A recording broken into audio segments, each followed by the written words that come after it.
Everyone, आज की इस वीडियो में मैं आपको बताने वाली हूँ फ्रेंड्स कि अगर आप अपने मोबाइल के अंदर यहाँ पर जैसे ही ऑटो रोटेट ऑन करने जा रहे हैं तो फ्रेंड्स ये ऑटो रोटेट वर्क नहीं कर रहा है और आपका मोबाइल रोटेट स्क्रीन नहीं हो पा रही है। तो ये वर्क नहीं कर रहा है तो आप इसे कैसे फिक्स आउट करेंगे, आज के इस वीडियो में मैं आपको बताने वाली हूँ। अगर आपने अभी तक हमारे चैनल को सब्सक्राइब नहीं किया है तो प्लीज चैनल को जरूर सब्सक्राइब करें एंड वीडियोज को लाइक एंड शेयर जरूर करें। तो चलिए वीडियो को स्टार्ट करते हैं। तो सबसे पहले फ्रेंड्स आपको क्या करना है, इस प्रॉब्लम को फिक्स आउट करने के लिए अपनी मोबाइल की सेटिंग्स को ओपन करना है।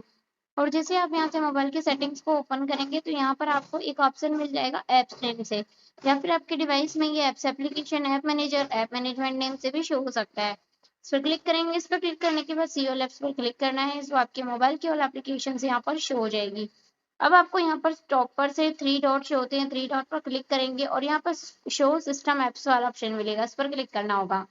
देन इस पर क्लिक करने के बाद अब आपके सामने यहाँ पर सिस्टम लॉन्चर इस नाम से एक ऑप्शन मिलेगा, इस पर आपको क्लिक करना होगा। जैसे आप सिस्टम लॉन्चर पर क्लिक करेंगे, उस पर क्लिक करने के बाद यहाँ से आपको स्टोरेज एंड कैच पर क्लिक करना है और क्लियर कैच पर क्लिक कर देना है और यहाँ से बैक हो जाना होगा। बैक होने के बाद अब आपको अपने मोबाइल की सेटिंग को है लॉन्ग प्रेस करना है और यहाँ सेटिंग्स ऐप को जैसे लॉन्ग प्रेस करेंगे अब आपको यहाँ से आई बटन पर क्लिक करना है। आई बटन पर क्लिक करने के बाद फोर्स स्टॉप पर क्लिक करके ओके करना है। Then इस पर क्लिक करने के बाद अब आपको यहाँ से स्टोरेज एंड कैच का ऑप्शन भी देखने के लिए मिलेगा, इस पर क्लिक करके क्लियर कैच कर लेना होगा। अब आपको बैक आ जाना है। अब जैसे ही फ्रेंड्स आप ऑटो रोटेट ऑप्शन को ऑन करेंगे इजिली वर्क करने लग जाएगा। आई होप वीडियो हेल्पफुल लगी है। वीडियो को लाइक एंड शेयर करें, चैनल को सब्सक्राइब करें। Thank you for watching in this video.